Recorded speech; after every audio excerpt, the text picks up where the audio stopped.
Welcome to my channel. Subscribe to the channel and listen to my stories every day. The night it all started was unremarkable. Emily and I had just put the kids to bed after a normal Tuesday, filled with dinner, homework, and a few laughs. I was in the kitchen, cleaning up the last few dishes, when I noticed her phone lying on the counter.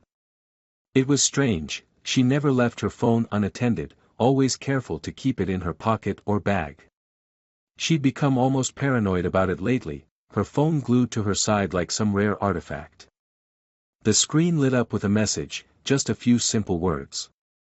But they weren't simple enough. Missing you already. And the sender, Daniel.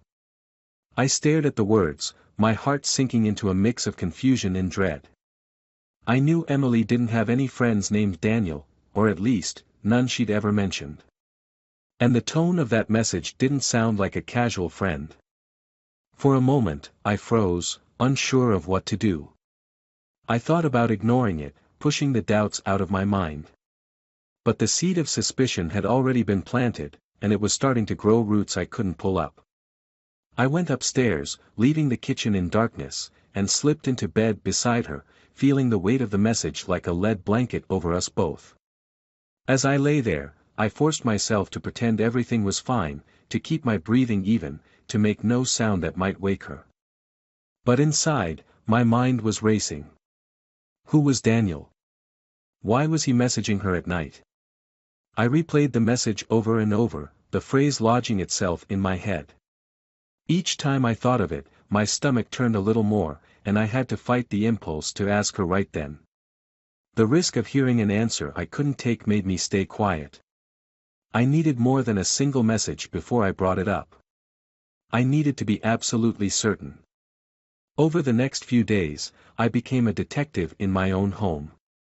I checked her phone whenever she left it alone, piecing together a series of conversations with this mystery man. The messages were subtle at first, nothing too incriminating. But with each day, they grew bolder, with terms of endearment slipped in here and there, moments of private jokes and flirtation. My heart felt like it was tearing in two as I read each line, but I forced myself to keep going. I needed to know just how far this had gone. And then, one night, I got the confirmation I was dreading. A message from Daniel appeared while she was in the shower, this one far less subtle than the rest: "Can't wait to see you tomorrow. I booked us a room downtown. Just you and me, babe." The sight of those words felt like a blow to my chest, the wind knocked out of me as I sank into a nearby chair. All the little things that had felt off lately, the extra hours at work, the trips she'd never mentioned, the constant need to have her phone on her, all of it now made sense. She wasn't going to work. She wasn't staying late for meetings.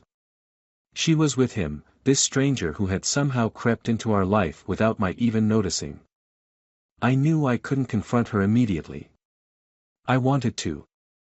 The anger bubbled up inside me, ready to erupt. But I held it back, thinking about the kids, about what might happen if I lost control. Confrontation would give her a chance to deny it, to twist the truth, to turn things on me. I couldn't afford that. Not yet. I needed to be smart. So, I started gathering evidence.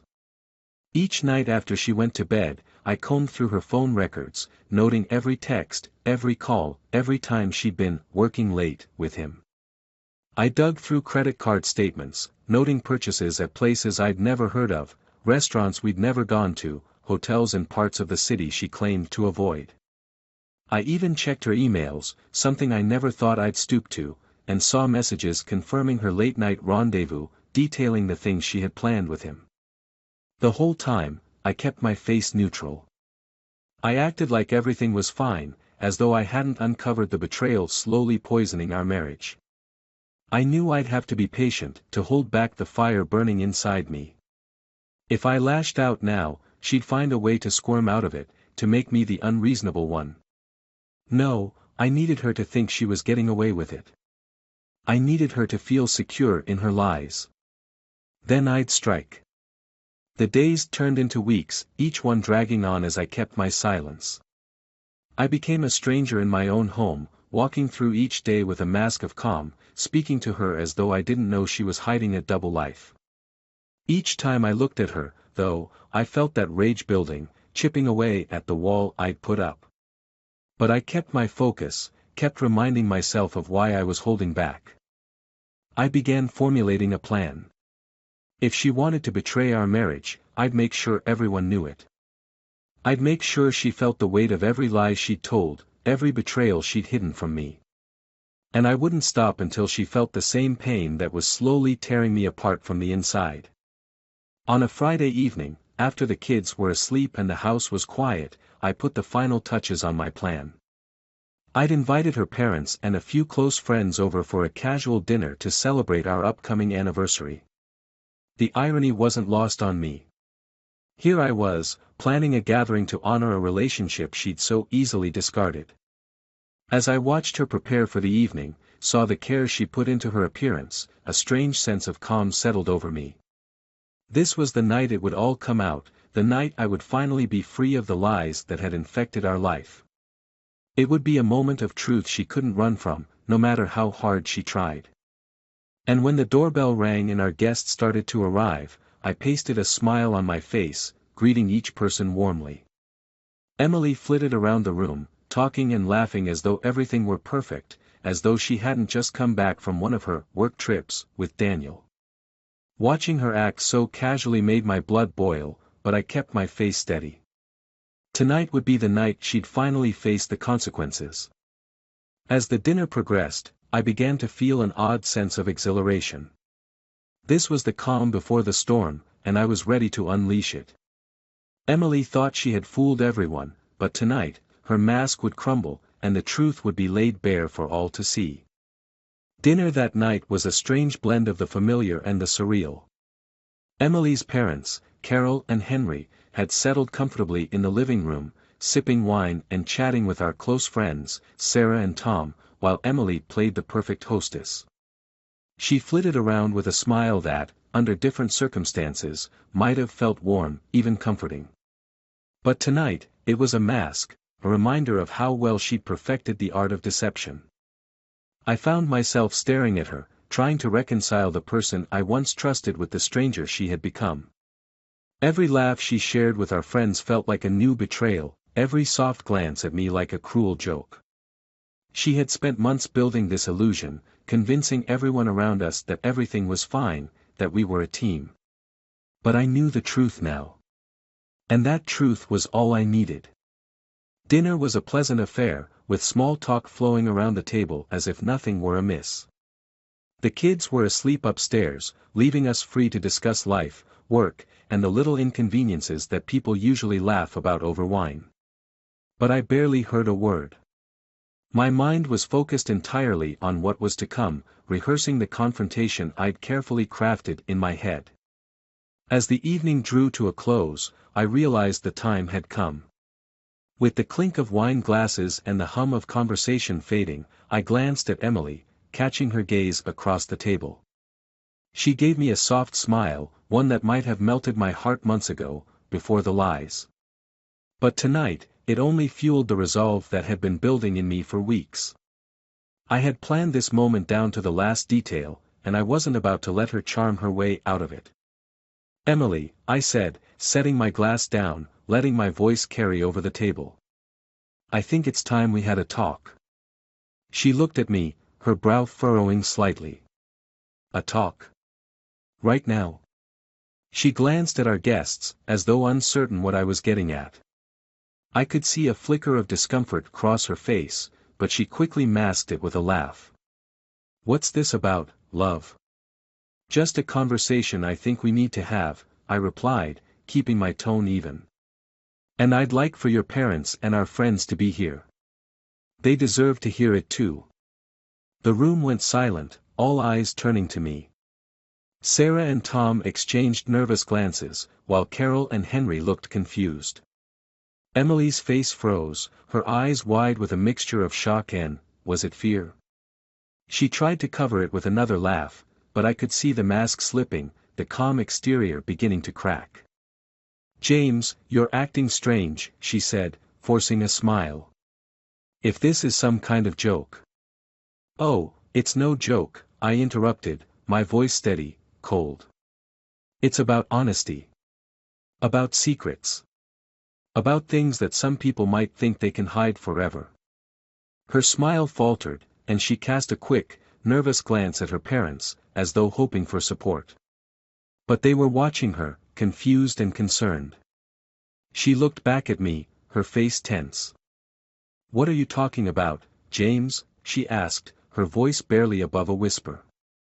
"You know exactly what I'm talking about," I said, pulling out the folder I had prepared, thick with printed texts, emails, and receipts, all the evidence of her lies, her betrayal. I dropped it on the table in front of her, letting the pages fan out for everyone to see. The damning texts, the hotel bills, the messages that couldn't be brushed off as anything but what they were, proof. Emily's face went pale as she stared down at the evidence. Her hands trembled as she flipped through the pages, her mouth opening and closing like she was trying to form an excuse, a lie, anything that could make this go away. But there was nothing she could say now. I had laid it all out, every detail she thought she'd hidden. Carol gasped, her hand flying to her mouth as she looked at her daughter, horror etched across her face. Henry sat in stunned silence, staring at the papers, his expression unreadable. Sarah and Tom exchanged uncomfortable glances, both looking as though they wished they were anywhere but here. "James," Emily's voice was barely a whisper now, her eyes pleading as she looked up at me. "Please, not like this." "Oh, I think this is exactly how it should be," I replied, a cold satisfaction settling over me. "You lied to me, Emily. You betrayed everything we had. You spent months, maybe even years, sneaking around with him, laughing at me behind my back while I trusted you, while I stayed faithful. And for what? For some thrill? For a fling?" She looked down, unable to meet my gaze. Her shoulders shook as she tried to stammer out some excuse, some pitiful explanation, but I wasn't interested in hearing it. This wasn't about giving her a chance to explain herself, it was about making her feel the same helplessness, the same devastation that I'd felt for weeks. "I've known for a while now," I continued, keeping my voice steady. "I found the texts, the emails, the hotel bookings. I know about Daniel. And I know that all those late nights at work, all those so-called conferences, were nothing but lies." Tears were streaming down her face now, but I felt no sympathy, no urge to comfort her. This was the reality she'd chosen, and now she had to live with it. "James, I didn't mean for it to happen like this," she whispered, her voice breaking. I just felt so lost, so unhappy." "Unhappy?" I repeated, my voice dripping with contempt. "You were unhappy, so you decided to tear our family apart, to cheat and lie and destroy everything we had? And now you think I should feel sorry for you?" Her silence was all the answer I needed. The others sat frozen, too stunned to speak. Carol looked away, tears in her own eyes, while Henry shook his head in disbelief. Sarah reached over and took Tom's hand, both of them looking at me with a mixture of pity and horror.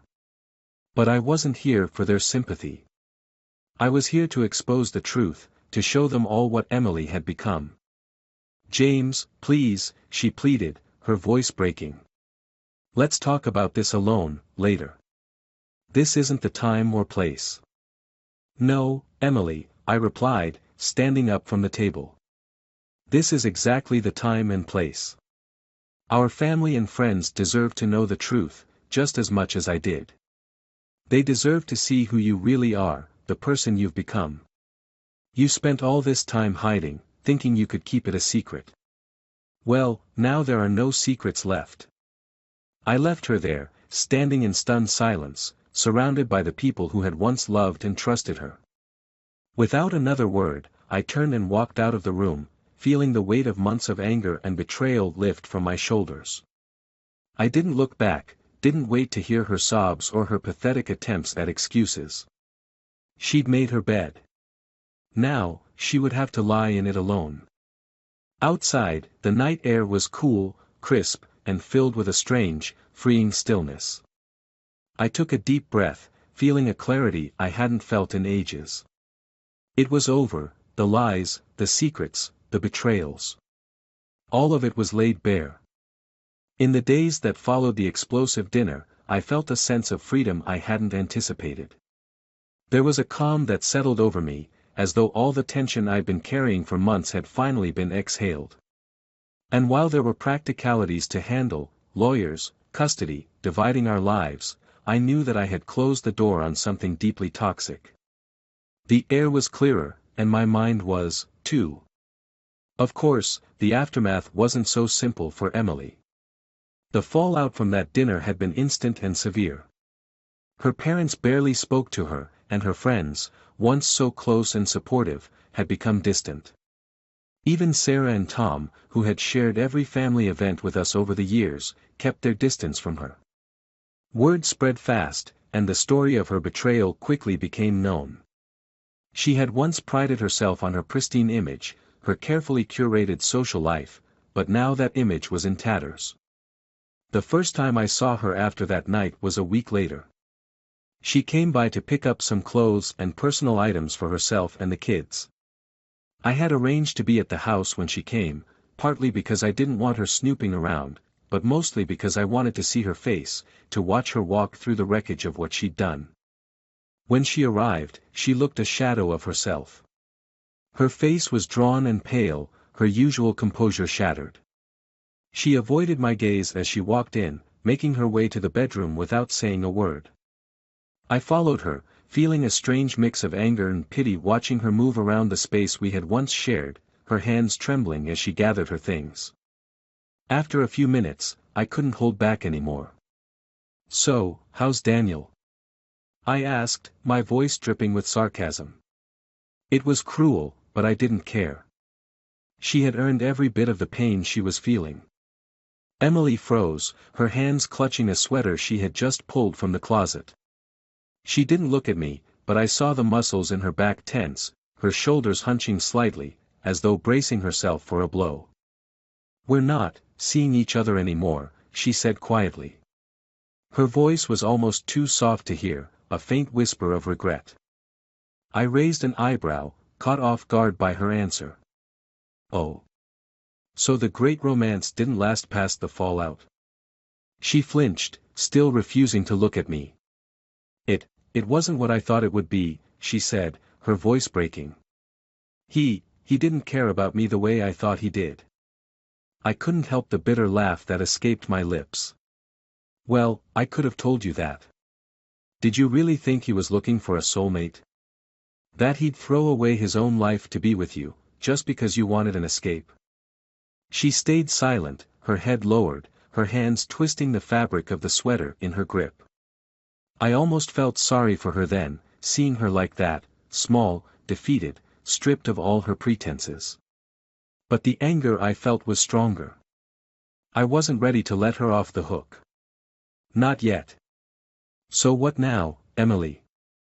I pressed, crossing my arms as I leaned against the doorframe.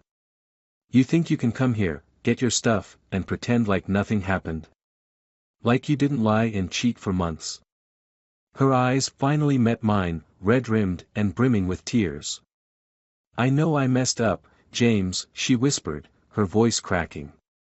"I know I hurt you, and I know I've lost everything. But, can't we at least try to find some common ground? For the kids." The mention of the kids cut through my anger, bringing me back to the reality of our situation. No matter how much I hated what she had done, we were still bound together by our children. And as much as I wanted to make her suffer, I couldn't let that overshadow my responsibility as a father. "We'll do what we need to for the kids," I said, my voice cold but steady. "But don't expect anything else from me, Emily. There's nothing left between us. Not after what you did." She nodded, wiping a tear from her cheek, and returned to packing. I stayed in the doorway, watching her gather her things, the remnants of a life she had torn apart with her own hands. Once, I had thought of these items, her sweaters, her jewelry, the little keepsakes we'd collected over the years, as symbols of our life together. Now they were just objects, meaningless relics of a trust she had shattered. After she finished, Emily moved toward the door, pausing to look at me one last time. "I'm sorry," she whispered, her voice so soft I almost missed it. "I know that doesn't fix anything, but I am for everything." I didn't respond, letting her words hang in the air as she walked out, closing the door quietly behind her. I stood there for a long moment, staring at the space she had just left, trying to process the whirlwind of emotions churning inside me. Part of me wanted to scream, to lash out, to vent the anger and pain that still simmered beneath the surface. But another part of me, a quieter, more rational part, knew that this was just the beginning of a new life, one where I could finally leave the betrayal behind. The following weeks were a blur of paperwork, meetings with lawyers, and discussions about custody. I poured myself into my work, my time with the kids, anything to keep my mind off the raw wound Emily had left behind. The anger was still there, of course, a dull ache that flared up whenever I thought about her or the life we'd once shared. But slowly, day by day, the wound began to heal. I started to imagine a future where I didn't have to carry the weight of her betrayal, where I could find happiness again. Emily's life, on the other hand, continued to unravel. Without the support of her parents or friends, she found herself increasingly isolated. I heard from mutual friends that she'd been staying in a small apartment on the edge of town, struggling to make ends meet. Her pristine reputation was gone, replaced by whispers and rumors that followed her wherever she went. One evening, about a month after she'd moved out, I got a call from her. I hesitated before answering, not sure if I was ready to hear whatever excuse or plea she had prepared. But curiosity won out, and I picked up the phone. "James," she began, her voice thick with desperation. I need help. I know I have no right to ask, but I'm out of options. I've lost my job, and I can't afford rent. I'm at risk of losing my apartment, and I don't know where else to turn." Hearing her like this, broken, pleading, stirred something in me.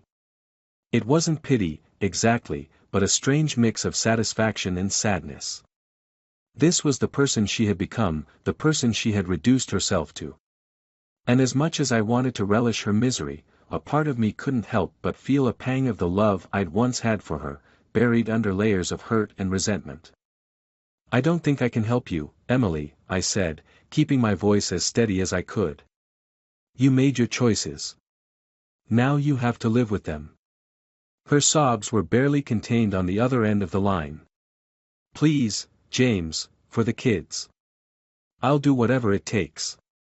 Just, please don't let me end up on the street." I took a deep breath, considering her plea. For the kids. That was the part one couldn't ignore.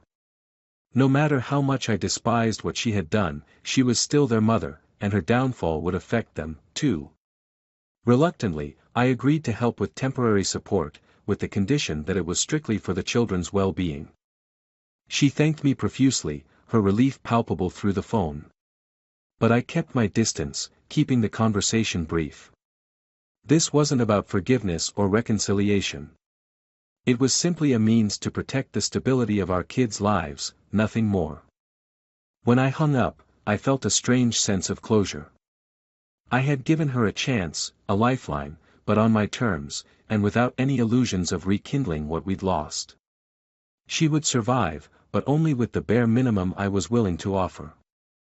And I would move on, free from the weight of her betrayal, ready to rebuild my life and leave the past behind. As I stood there, staring at the phone, I felt a flicker of hope, hope for a future untainted by lies, a life where I could finally find peace. A few months after our separation, I was beginning to find a new normal. The kids and I had settled into a comfortable routine, and I felt the freedom of carving out a life on my own terms. Emily was still around, albeit on the fringes. She'd managed to find work again and seemed to have stabilized, though she'd stayed withdrawn, maintaining minimal contact outside of coordinating around the kids. But even as I tried to move forward, there were nights when the bitterness crept in, moments when the quiet would bring back flashes of betrayal. I thought time would dull the edge, but the wound lingered, refusing to fade entirely. Just when I thought I was moving on, a reminder of the past would tug me back. Then, one evening, I received an unexpected message. It was from a man named Ben, a name I didn't recognize. His message was short and cryptic: "I think we should talk. There's something you need to know." For a moment, I considered ignoring it. But curiosity got the better of me, and I responded, arranging a time to meet him at a nearby coffee shop. When I arrived, I spotted him right away, a tall, serious-looking man in his 40s, standing by the door. He gave me a nod, his face grave as he shook my hand. "I'm sorry to contact you out of the blue," he began, sliding into the seat across from me. "But I have a feeling you'll want to know what I have to say." I nodded, feeling a strange unease settle over me. "Go on." He took a breath, glancing around the cafe as though gathering his thoughts. "This is about Daniel," he said, and I felt the name strike like a dart, sharp and immediate. My shoulders tensed, but I didn't respond, waiting for him to continue. "Daniel's my younger brother," Ben said, looking me directly in the eyes. "And I've come to you because, well, because he confessed something to me that I think you have a right to know. I don't know how to say this gently, so I'll just come out with it. Your wife's affair, it was a setup." I stared at him, dumbfounded. "What are you talking about?" Ben leaned forward, his expression intense. "My brother's been in trouble for a while, financial, legal, you name it. Last year, he got tangled up with a man who offered him a way out of his debts if he'd do him a favor. The man wanted him to ruin a marriage, your marriage." "What?" I whispered, my mind spinning. "Why? Who would do that?" He hesitated, then handed me a photograph. It was a man I recognized immediately, Philip Carlson, Emily's ex-boyfriend from years back. The sight of him brought back memories of when Emily and I had first started dating. Philip had been a shadow in the background, someone she'd broken up with right before she and I got serious. I knew he hadn't taken it well at the time, but I'd never imagined he would still hold any grudge. "Philip Carlson," Ben said, confirming my realization. "He's a wealthy man with more than a few connections in the business world, and he's the one who roped my brother into this. Daniel was supposed to seduce your wife, to turn her against you. He was paid well to make her believe he was genuinely interested in her." A cold shiver ran down my spine. So, he didn't actually care about her. None of it was real. Ben shook his head. No. Daniel didn't love her, or even care about her. It was all orchestrated. He was instructed to make her feel special, to make her think she could trust him. And it worked, didn't it? It tore you both apart. I could barely process what he was saying. All this time, I had thought Emily's betrayal was driven by her own choices, by her dissatisfaction with our life. But to hear that it had been part of some twisted vendetta, that she had been manipulated by a man from her past, it was almost too much to take in. "Why tell me this now?" I asked, my voice rough. "Because Daniel's in trouble again. He's burned through the money Philip paid him, and he's desperate for a way out. He thinks Philip owes him more, but Philip cut him off. So Daniel came to me, confessing the whole thing, hoping I'd help him with money. I thought you deserved to know the truth." I sat back, trying to steady my breathing. All those months of anger, the pain and resentment, they felt suddenly misplaced, misdirected. I had been blaming Emily for everything, hating her for what I thought was a conscious betrayal. But in reality, she'd been played just as much as I had. When I finally looked up, Ben's expression softened. "I know this doesn't erase the pain you've been through. And I'm not trying to excuse what my brother did. I just thought, maybe it would give you some kind of closure." I thanked him, my mind still reeling, and left the cafe, feeling like I was in a fog. That night, I barely slept, turning over the events of the past year in my head. The betrayal felt fresh again, raw and exposed, but now there was an added layer of confusion. The next morning, I called Emily, asking her to meet me at a park near our house.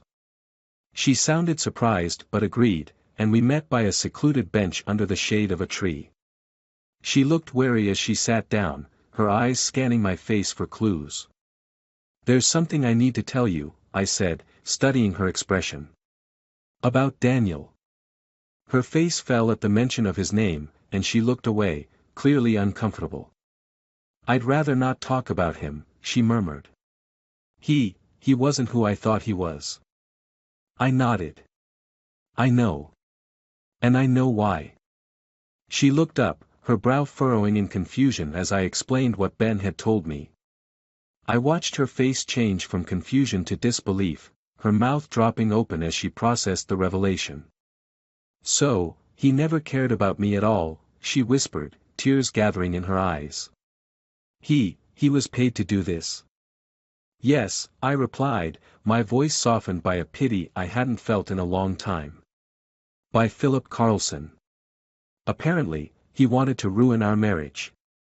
And Daniel was his pawn." Emily looked down, her hands trembling as she covered her mouth. I can't believe this," she choked out. I thought he loved me. That he understood me." I sat there, watching the person I had once loved break down under the weight of her own naivety, her misplaced trust. I saw in her face the same devastation I'd felt when I first discovered her betrayal. And for the first time since this all began, I felt a sliver of compassion. "What now?" she asked, looking at me, her eyes filled with a desperation I recognized. "We move on," I said quietly.